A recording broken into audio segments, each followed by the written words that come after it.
नमस्कार, welcome to study IQ. मैं हूं प्रशांत धवन। नाउ भारत और कनाडा के रिलेशंस टूटने की कगार पे आ चुके हैं। भारत ने एक बड़ी अनाउंसमेंट कर दी है। भारत के हाई कमिश्नर और वेरियस और डिप्लोमेट्स भारत वापस बुला रहा है फ्रॉम कनाडा।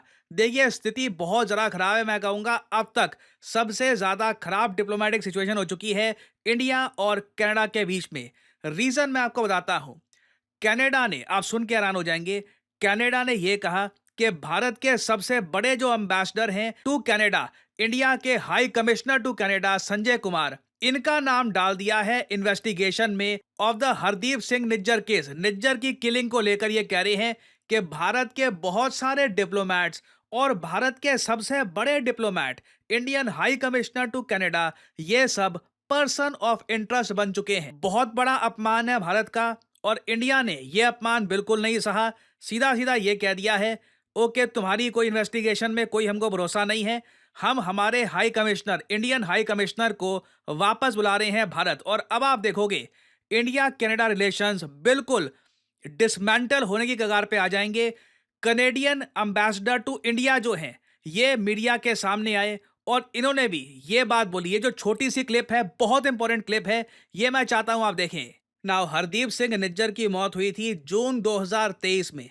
इंडिया ने हमेशा कनाडा को यह कहा कि अगर कनाडा का यह मानना है कि इंडियन एजेंट्स इन्वॉल्व थे हरदीप सिंह निज्जर की मौत के पीछे, तो कुछ एविडेंस, कुछ हमारे सामने, कुछ आप प्रूफ दिखाइए। और कनाडा के एम्बेसडर अब यहां पर आ रहे हैं। देखिए, इंडिया लंबे समय से प्रूफ मांग रहा था, हमने फाइनली क्रेडिबल इररिफ्यूटेबल एविडेंस ये सामने रख दिए हैं भारत के। ये इनका कहना है, ये कनेडियन एम्बेसडर टू इंडिया है। यहाँ पे जो क्लिप है ये देखिए। Good evening, ladies and gentlemen. I have a statement to make.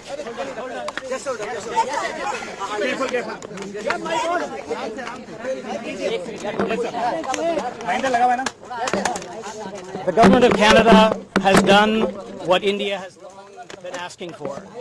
Canada has provided credible, irrefutable evidence of ties between agents of the government of India and a murder of a Canadian citizen on Canadian soil. Now by the way, ये जो proof की ये बात कर रहे हैं ना, कि जो इन्होंने एविडेंस प्रूफ दे दिया है भारत सरकार को, इनके हिसाब से ये पब्लिक डोमेन के सामने नहीं है। हमें आम जनता को पता नहीं है कि कौन सा इनके पास प्रूफ है, कौन सा एविडेंस है जिसके बेसिस पे ये कह रहे हैं कि इंडियन एजेंट्स इन्वॉल्व थे निज्जर के मर्डर पे। और ये इंडियन हाई कमिश्नर को भी कह रहे हैं कि ये भी पर्सन ऑफ इंटरेस्ट है। ये देखिए, सीधी सी बात है, इलेक्शंस कनाडा में बहुत ज़रा पास आ रहे हैं, और ऐसे टाइम में जस्टिन ट्रूडो को पता है कि जैसे ही इलेक्शंस होंगे इस बार काफ़ी उनको लॉस फेस करना पड़ेगा। तो ये एक नया इशू क्रिएट कर रहे हैं। एक बार को यहाँ पे आप क्वेश्चन पूछ सकते हैं, कुछ ही दिन पहले तो कनाडा के जो विदेश मंत्रालय के डेप्यूटी फॉरेन मिनिस्टर हैं, ये कह रहे थे कि वन इंडिया में हम बिलीव रखते हैं। इधर आप देख पाओगे कनेडियन मिनिस्टर ने यह कहा था कि देयर इज वन इंडिया, हम इंडिया का बंटवारा नहीं चाहते। बिल्कुल, यहाँ पे कनाडा अपनी जगह आज भी खड़ा हुआ है। बट यहाँ पे आपको यह भी समझना होगा, जस्टिन ट्रूडो को एक इशू चाहिए इंडिया को टारगेट करके। देखिए, ये कनाडा में एक तरीके से ये दिखाएंगे कि कनाडा की जो पावर है, कनाडा का जो स्टेटस है वर्ल्ड में, इसको जस्टिन ट्रूडो डिफेंड कर रहे हैं इंडिया के सामने खड़े होकर। और मैं आपको ये बता दूं, जस्टिन ट्रूडो की जो ये स्ट्रैटेजी है ना, कि इंडिया के साथ रिलेशंस खराब करके खुद को एक बहुत ज़्यादा स्ट्रॉन्ग लीडर दिखाकर ये कनेडियन इलेक्शंस में ज़्यादा वोट ले लेंगे। इस स्ट्रैटेजी के चक्कर में क्या होगा कि बहुत सारे पश्चिमी देश, प्राइमरली यूएस को लॉस होगा। क्योंकि याद रखिएगा, ब्रिक्स समिट जो है ये कुछ ही दिनों में शुरू होगा। इंडिया के प्राइम मिनिस्टर रशिया के शहर कजान में जाएंगे। उससे पहले एक बहुत ही इंपॉर्टेंट G7 कंट्री के साथ, एक ऐसा देश जो 2025 में G7 समिट होस्ट करेगा, वहां से इंडिया अपने हाई कमिश्नर को पुल बैक कर ले, ये एक बहुत बड़ी जियोपॉलिटिकल डेवलपमेंट है। और मैंने एक बात नोट करी है, देखिए, जब बात आती है बड़े जियोपॉलिटिकल टॉपिक्स की, वेस्टर्न मीडिया बिल्कुल इकट्ठा हो जाता है। अब वॉशिंगटन पोस्ट ने देखिए क्या छापा है। वॉशिंगटन पोस्ट यहां पर यह कह रहा है कि कनाडा ने ऑर्डर किया है कि 6 Indian diplomats, including India top diplomat, Bharat के जो हाई कमिश्नर हैं, ये कनाडा छोड़ के चले जाएं। जबकि this is not true. India ने खुद डिसाइड किया है कि हम विड्रॉ कर रहे हैं अपने हाई कमिश्नर को फ्रॉम कनाडा। मगर आप देख लीजिए, जो प्राइमरली वेस्टर्न मीडिया है, यूएस मीडिया, अब ये लाइन पकड़ लेगा कि देखिए कनाडा ने इंडियन डिप्लोमेट्स को बाहर निकाल दिया, और ये इनकी जो यूनिटी है, इन दी एंड यूनिटी इज पावर, ये जो इनकी यूनिटी है इट इज़ क्वाइट सरप्राइजिंग और मेरे हिसाब से इंडिया के पास एक बहुत अच्छा मौका है ये कहने का कि 2025 में G7 समिट इंडिया अटेंड नहीं करेगा। कनाडा होस्ट कर रहा है G7 समिट। मैं आपको बता दूं यूएस, कनाडा समेत कई कंट्रीज को जेन्युइनली शॉक फील होगा क्योंकि इंडिया के प्रेजेंट होने से ही G7 समिट में आज के समय एक इकोनॉमिक पावर या फिर आप कह सकते हैं एक इकोनॉमिक मसल ऐड होती है। इंडिया ओपनली कह सकता है कि कनाडा अब इंटेंशनली इंडिया के साथ रिलेशंस तोड़ने की कोशिश कर रहा है हमारे हाई कमिश्नर को टारगेट करके। और इंडिया ने देखिए कैटेगोरिकली कनाडा को यह कहा है कि आपके देश में आज के समय जो माहौल है ये बहुत ज़्यादा खराब है। यहाँ पे आप देख पाओगे सोशल मीडिया में कई जर्नलिस्ट ऐसी वीडियो शेयर कर रहे हैं। ये कनाडा के सीन है। कनाडा में जो सिख सेपरेटिस्ट है ना, खालिस्तानी लोग, ये इंडियन हाई कमिश्नर की फोटो लगाते हैं, उस पर गोलियां चलाते हैं, रावण की तरह उनके पुतले जलाते हैं। ये सब चीजें हो रही हैं। At the same time Canadian government ये कहती है कि इंडियन हाई कमिश्नर इन्वॉल्व हैं as a person of interest in Nijjar murder case. और यहाँ पे आप देख पाओगे ये भारत सरकार का ऑफिशियल रिप्लाई है।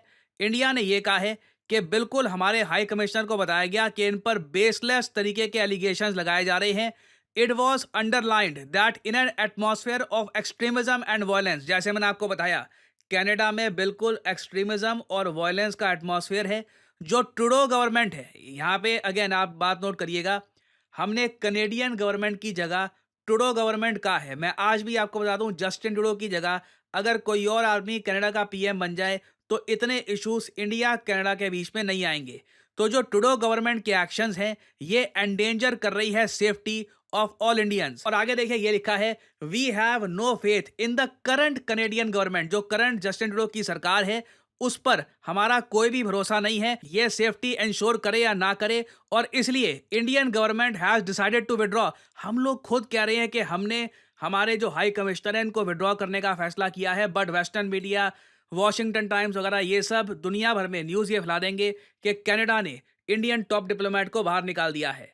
और एक अजीब बात देखिए कि कुछ ही दिनों पहले ना आसियान समिट हुआ लाओस में। इधर आप देख पाओगे इंडिया के पास एक देश है लाओस। यहाँ पर इधर पीएम मोदी गए, जस्टिन ट्रूडो भी गए, दोनों की कोई मीटिंग प्लान थी नहीं, मगर कनाडा ने अपनी तरफ से खुद बोलना स्टार्ट कर दिया कि जस्टिन ट्रूडो और पीएम मोदी के बीच में बहुत डीप डिस्कशन हुआ है इस टॉपिक को लेकर। इंडिया को यह बात रिजेक्ट करनी पड़ी कि कोई सब्सटैंटिव डिस्कशन नहीं हुआ पीएम मोदी और जस्टिन ट्रूडो के बीच में। तो कनाडा देखिए बहुत डेस्परेट है और इंडिया के सामने एक बहुत अच्छा आंसर है कनाडा को रिप्लाई करने का।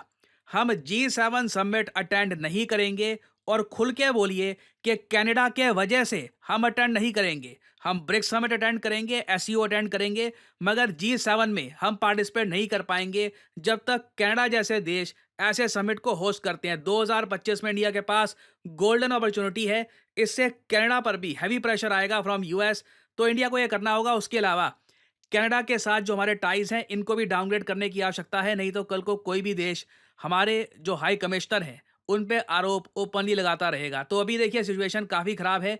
इंडिया कनाडा रिलेशंस न्यूज़ में रहेंगे। खराब न्यूज़ ही आएगी, अभी कोई अच्छी न्यूज़ आने के चांसेस अभी है नहीं। बट अभी आप देखोगे आने वाले समय में बहुत सी डेवलपमेंट्स होंगी and I will make updated videos for you later on. और फाइनली आप लोगों से मैं एक बहुत ही इंटरेस्टिंग सवाल पूछूंगा। हाल ही में वो कौन सी स्पेस एजेंसी है जिनके चीफ को वर्ल्ड स्पेस अवार्ड मिला है 2024 का? ये है यहाँ पे आपकी ऑप्शंस। भारत का इसरो, यूएसए का नासा, जापान का जेएएक्सए या फिर रशिया का रॉसकॉस्मोस। कमेंट सेक्शन में करिए उत्तर। जो लोग देंगे सही आंसर उनकी कमेंट को मैं हार्ट दे दूंगा ताकि बाकी लोग समझ पाएं कि सही आंसर क्या है। और फाइनली आप लोगों के लिए एक बहुत ही इंपॉर्टेंट सूचना, स्टडी आईक्यू का फास्ट ट्रैक कोर्स ये 15 अक्टूबर के बाद यहाँ पे एनरोलमेंट बंद हो जाएगी। जी हाँ, आपके पास 15 तारीख तक का टाइम है, ओनली 1 डे इज लेफ्ट। तो कमेंट सेक्शन में जाइए, यहाँ पे आपको मिलेगा link UPSC fast track batch. इस लिंक पर करिए क्लिक और यहाँ पे आप परचेज कर सकते हैं स्टडी आईक्यू का unique fast track batch. Now fast track batch में खास ये है कि आने वाले यूपीएससी एग्जाम को ध्यान में रखकर ये बैच बनाया गया है। यहाँ पे आपको सुबह और शाम दोनों टाइम लाइव क्लासेस मिलेगी, 1-to-1 मेंटरशिप मिलती है, answer writing programme, prelims test series, और जो प्राइस यहाँ पर लिखा है पे मत कर देना। You will get this course at the lowest price possible अगर आप यूज करते हैं कोड PD10।